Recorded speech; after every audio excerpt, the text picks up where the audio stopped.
All right, this morning anyway, we're talking about our value for this month is integrity.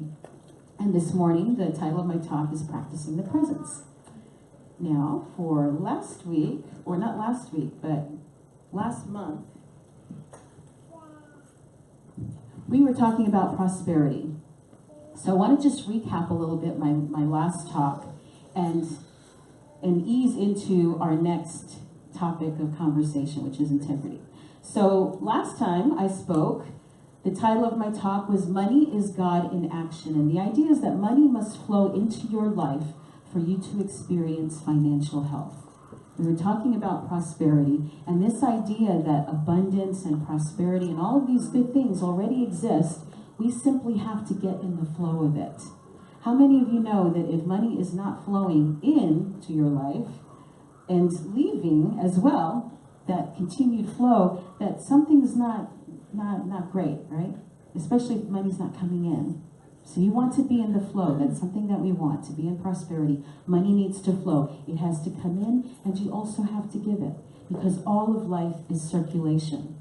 And when we establish ourselves in the consciousness of God, the whole universe moves to flow into us with its abundance of life and substance. So we're talking about having the consciousness of God. And what does that mean? Right? To have the consciousness of God. Would God ever, if God is all that we say God is, all-knowing, all-powerful, everywhere present, would there ever be a concern of lack? It's absurd, isn't it? It's just a ridiculous question. So that is what we are called to do, is to have that consciousness, that knowing that every need is met even before we know the need is there. That's what it is to have that consciousness of God, to know that we are in the flow of prosperity and abundance and every good thing that we may need or want. So money is God in action. Now, money is God in action. However, we don't always experience that. Right? There are reasons that we don't experience it. So if the money is not flowing in your life the way you would like it to, it is highly likely that you're doing something to block that flow. And these are the points I went over last time. It is likely, maybe you're not giving. Maybe you're not giving. And we know 10% is that magical number, that tithe number. I'm not saying you have to give a whole 10% here, but keep 10% of what you're giving to some kind of charity, to something. Keep that ball in motion. As you give, you receive. Consider that your seed money. Everything that you give comes back to you tenfold. If you give it with an open heart and with love and with joy, it will come back to you. That's seed money. So you want to stay in this circulation by giving. Some of us block our flow by feeling undeserving. You might be doing all the giving, but if you feel on some level that you don't deserve the good that's coming to you, well, guess what? You kind of stop it. It's kind of like that kink in the hose. The water is flowing very well until that you pull it and that hose gets kinked. You know there's something wrong. Well, this idea of being not deserving could be kinking up your hose. And maybe that's something for you to look at. Is how are you blocking? How are you saying, oh no, that's not for me? You know, I can't tell you how many times it's happened that I've given someone something. Well, I've done it myself. Well, that just went out. Do we have another battery just died. Yeah, battery just died. Oh, I know that feeling. Battery died. Right in the middle. It's all that energy they're pumping into it. Thank you. Oh, very good. Okay, I was going to say, I have done this myself. Someone goes to give me something. Can I buy you dinner? Can I give you this? I'm just going to give you a tithe. It happened very early on this spiritual path. And someone would, write me a check. Here's a tithe check to you for $100. I'd be like, oh, no. I'm sorry, I can't take that. Until somebody woke me up to it and said, you have to receive. You have to allow yourself to receive, to keep that circulation going. So all of you who are saying, oh, no, sorry, don't do that for me. Say yes. Say yes and thank you. I receive gladly. And then I'll go on and give from that, right? Give 10% of whatever that is, if it's a financial gift. If somebody takes you out to dinner, then when you can do it for someone else, you do the same thing. You pay it forward. That's what we do. Just say thank you.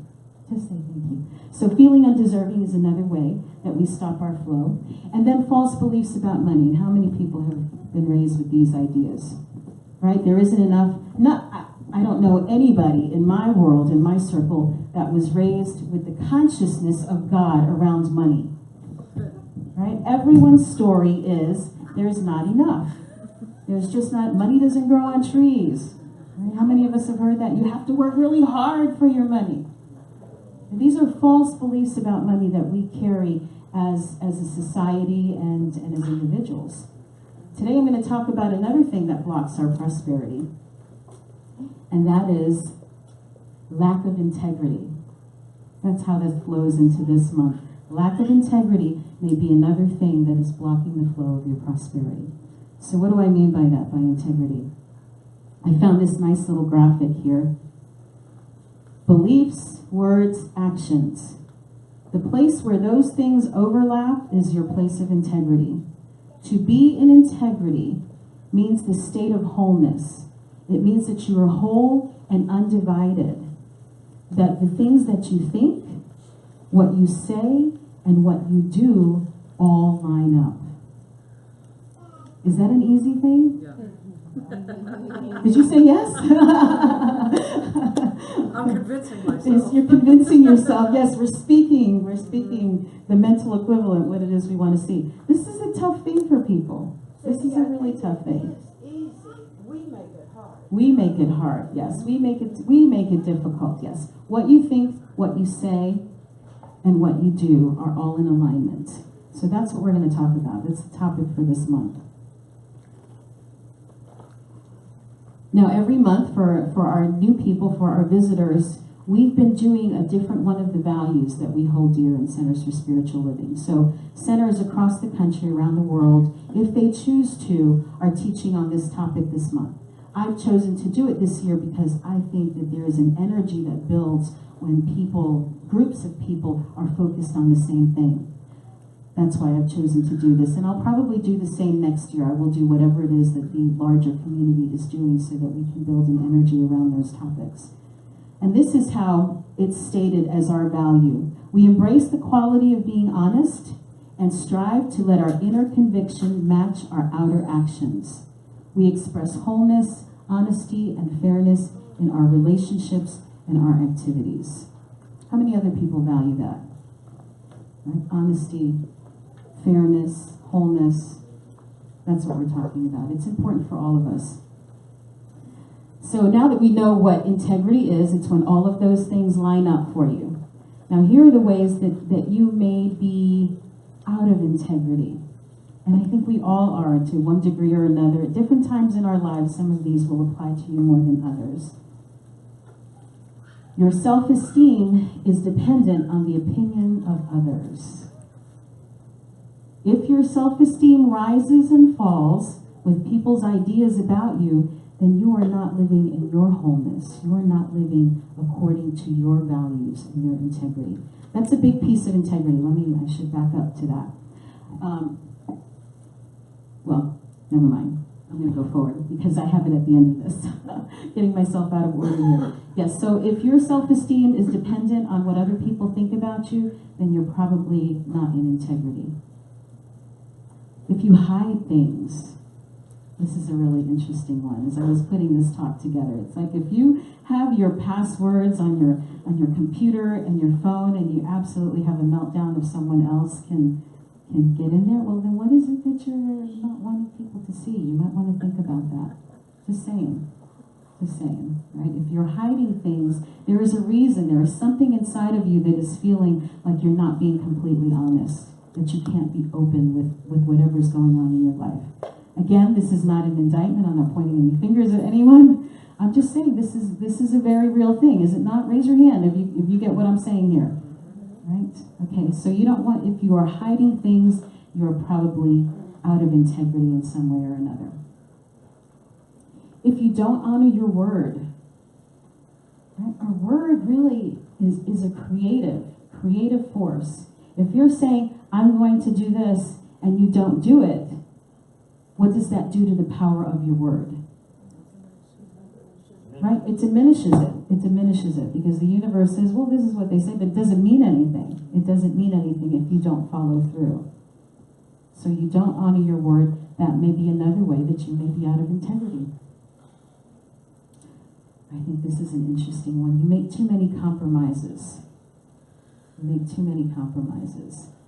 This is when you're putting everyone else's needs ahead of your own, right? And doing what you think is going to make other people happy.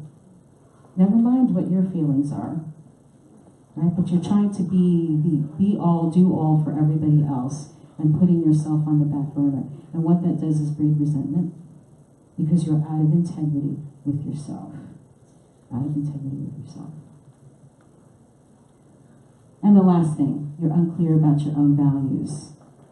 Unclear about your own values. That's a big thing. How many people have personal statements of their values, mission, all of that? Anybody in here? I hope by the end of today, or maybe by the end of this month, you'll at least be thinking about doing that. And I'm going to give you some really good tools to do that with today. And I just want a story comes to mind for me about this, of a woman. When I had my magazine, when I published the magazine, I used to interview people every month with someone different. And a friend of mine told me about a physician who, I guess she was an ophthalmologist. And anyway, really wonderful person. She was fairly new to the community at the time and was wanting to get her business really off the ground. So I was so excited to go and meet her. We were about the same age. We had kids the same age.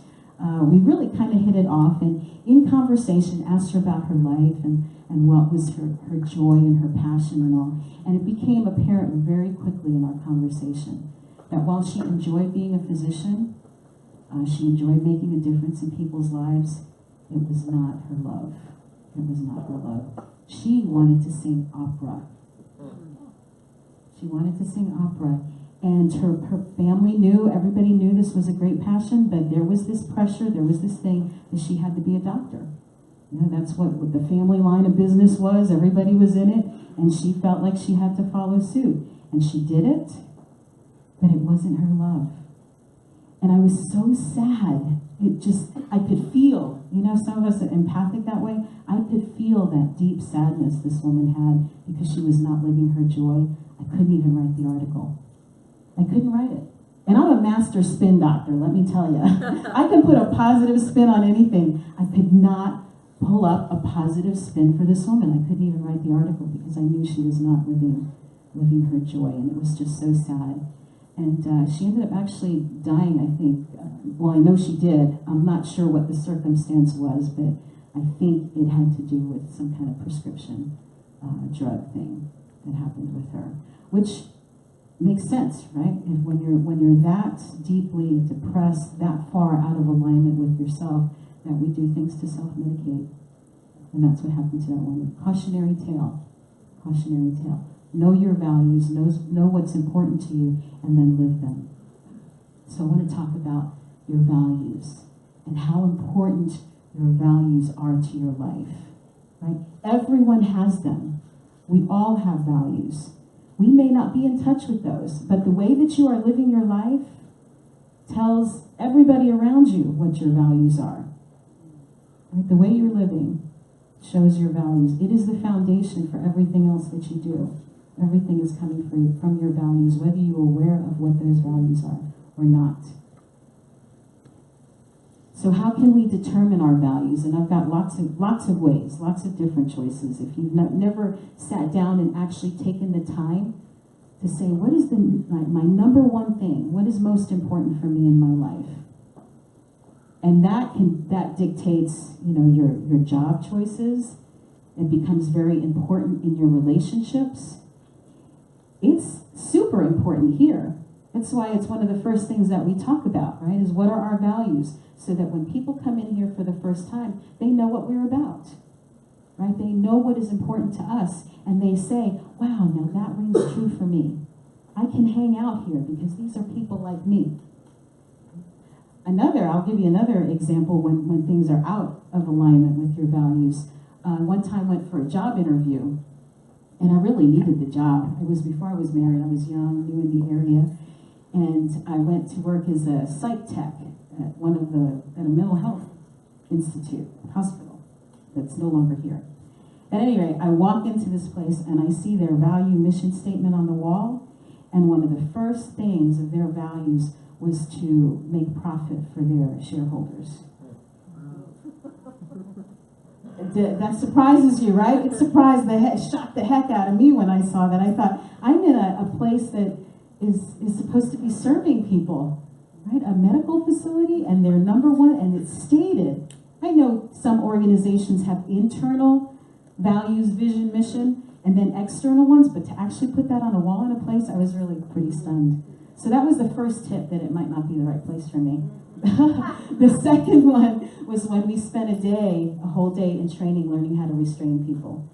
I said, this place is not for me, right? But I'm pretty clear on what my values are, you know, so it was easy. As much as I needed the money and needed the job, I knew that it was not going to be worth the drama that I would have in my life trying to make that fit me. So how can you determine your values again if you're not sure what your values are? You can start with a list. And there are lots of lists, and I'm going to give you one, but I'm not going to give it to you now. So remind me, in case I forget, I have a handout for you. It's got a whole big, long list of values. And what you do is you check off the ones that feel like they're most important to you. And you pick, say, your top 10. Then after you go through that top 10, you whittle it down to your top 5. And then you whittle it down to your number one value. Your number one value. And then everything else measures up against that. And there's a process on the worksheet that you can do that. So that's a real easy way to do it, to get in touch with your values. Another way to do it is to look at your life and think about, where is my discontent? You know, do I have any regrets about anything? And if you have regrets, it is likely because you didn't do something, or you did something that was against your values, that didn't fit who you were. Right? That's where your regrets are going to come from. So if you have regrets, if you have areas of discontent, that's a good place to look and see, now what is the value that's behind this? Why am I hurting? Why am I hurting here? And it's because you're out of alignment with something. Now here's the flip side of that. You can get in touch with a peak experience. Does everyone know what a peak experience is? That's those moments where you know that you're in the flow. Life is moving, things are good, everything is clicking. You know, I'll give you mine. Your happiest, proudest, or most exciting moment. What was it about that moment that made it your proudest moment? What was it that made it your happiest moment? What made it the most exciting thing? The one that comes to mind for me was the TED Talk I did in 2015. That was, for me, it was almost a transcendent experience. What were the pieces of that for me that were so big? Was that I had an opportunity to self-express. That's really important to me, to be able to express myself fully. The other thing is to feel like I make a difference. That's really important to me. I'm all about personal transformation, community transformation. That's my thing. And to feel that I was able to deliver a message that could ultimately change people's lives and community. Like, oh, there's nothing better for me than that. It was a sense of accomplishment. It was a sense of, I worked so hard, you know, and Gail knows, she's sitting here nodding. Her TED Talk just came out, didn't it? I have to tell you, I very seldom ever watch myself do something. I made myself sit down and watch it. I was impressed. I said, damn, that's good. And it was good. It was really good. So it's that sense of doing things for others, and a sense of accomplishment, and you know, that was a peak experience for me. It was very exciting. So take a look at your peak experiences. What was that thing that brought you so much joy, that you were so excited about? And there's a really good clue to what you value. Next, examine your actions and how you spend your time. Where do you spend most of your time? What are you doing during that time? Are you wishing you were someplace else, or you're really enjoying that time that you're spending? Examine your actions. That tells a lot about your values. If you're worrying a lot about money, then you probably value money, right? If you spend a lot of time with your family, if you're rearranging things to be with your family, then you value family. That's a wonderful thing. The idea is there's nothing wrong here. There's nothing, there are no shoulds, right? We don't should on ourselves here. It's only what's important to you, and we all have different values.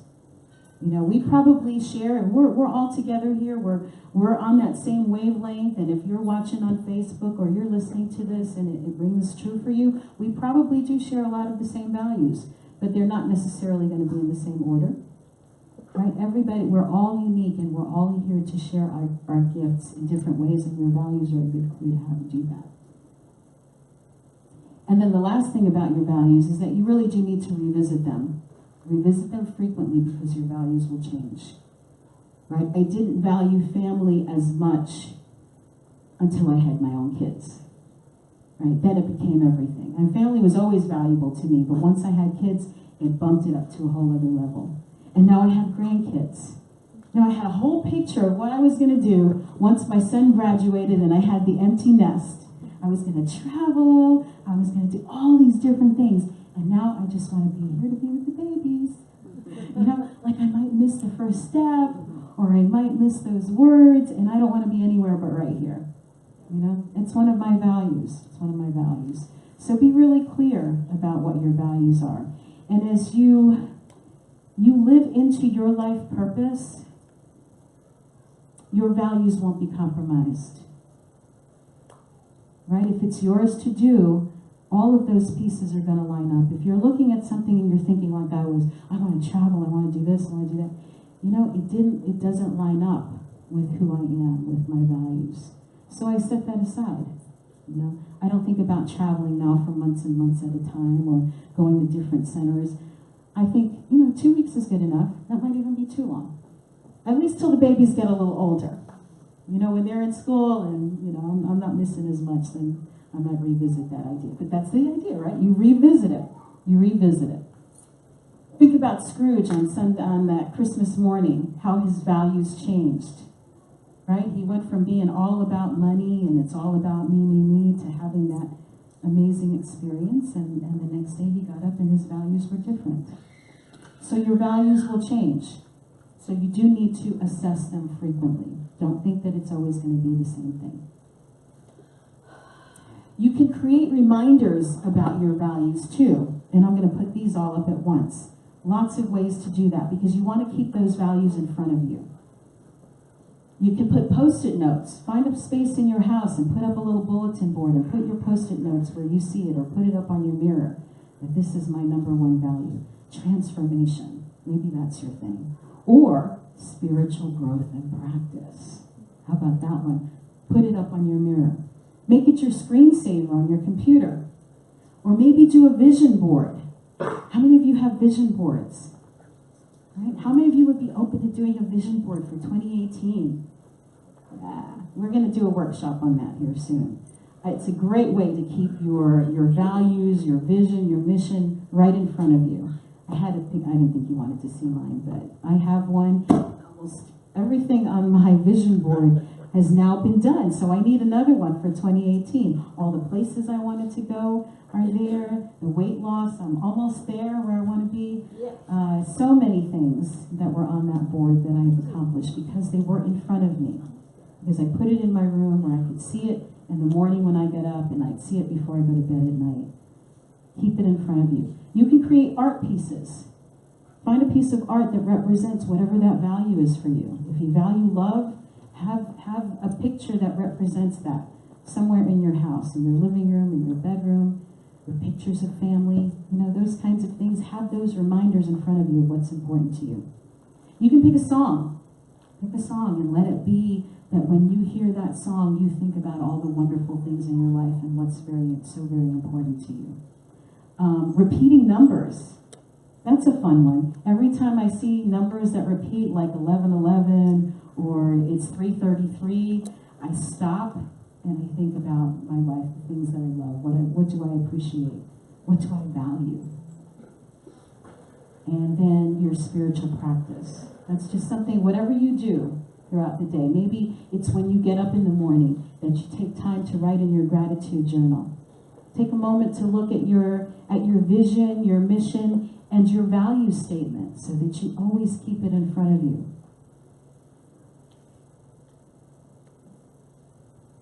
The way to work is to begin right where we are.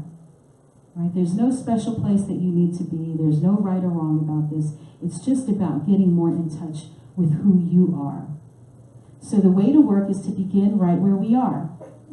And through constantly applying ourselves to the truth, we gradually increase in wisdom and understanding. For in this way alone will good results be obtained. What is this saying? This is saying to start paying attention to your life, to be aware, to be more aware of who you are and what you're doing and how you're showing up. If day by day we have a greater understanding and clearer concept, if daily we are realizing more of the truth and applying it in our actions, then we're on the right path, and eventually you'll be made free. This is an inside job. An inside job here. Everything that we teach starts here with you. You, me, each one of us as individuals. And that's why when I do these talk titles, I always apply it to you as an individual, and then we take it to us as a collective. And how do we take this stuff outside? Right? How do we live it? How do we share it with the larger community? And can we use a little more integrity in our society today? Yeah. Yeah. All right. So start where you are. Start where you are and keep working toward that greater inner knowing. It's been said a couple of different ways. In the Bible it says, and this is from Christianity, seek first the kingdom, right? And all else will be added unto you. Isn't that how it says it? That's Christianity. I found some other great ways that it has been said. This idea of practicing the presence. Because I think, now this is me, my husband and I have had a conversation about this yesterday at length, that if your number one value is that self-knowing, it is practicing that presence. It's coming to know that power that runs in and around and through all things. That if that is your primary value, then everything else in your life will flow. Everything else in your life will flow. And that's where that saying comes from, that seek first the kingdom and all else will be added unto you. This is from Paramahansa Yogananda. So this is from a yogic teaching. It says, self-realization is the knowing in body, mind, and soul that we are one with the omnipresence of God. That we don't have to pray that it come to us, that we're not merely near it at all times, but that God's omnipresence is our omnipresence. That we are just as much a part of Him now as we can ever be. All we have to do is improve our knowing. All we have to do is improve our knowing.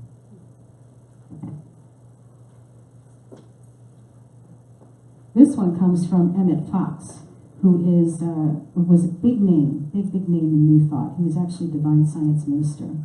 And he says this, we are all interested supremely in one subject.